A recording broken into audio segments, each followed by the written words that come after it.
היום נכין פנזרוטי, קינוח איטלקי מטוגן וכיפי. למה כיפי? כי אפשר למלא אותו במה שאנחנו אוהבים, ממלוח ועד מתוק. נתחיל בבצק. מים, שמן, מעט מלח, למרות שזה יהיה בצק מתוק,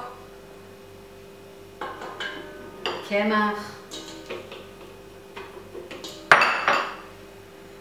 סוכר ושמרים.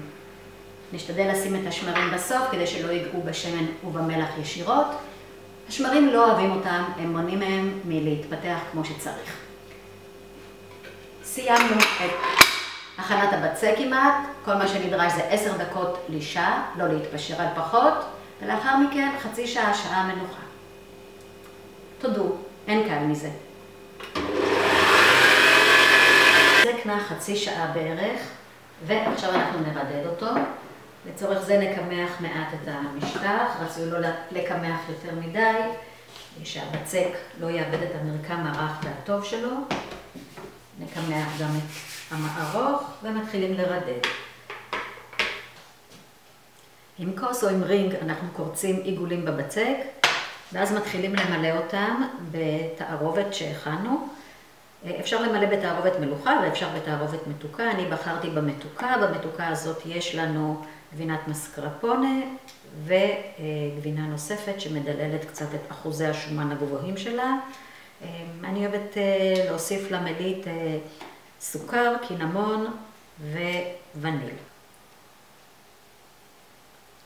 אנחנו מחברים את שני קצות הבצק ויוצרים סהרונים.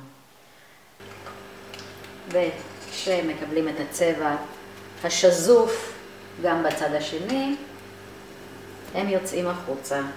הגענו לשלב האחרון והמפנק. זו הרמה שיצרנו, ואנחנו יכולים לקשט אותה באיזו דרך שנרצה. הדרך המסורתית היא אבקת סוכר, ואפשר גם, מי שאוהב שוקולד ולא מוכן לוותר, יכול להכין רוטב שוקולד ולזלף מעל.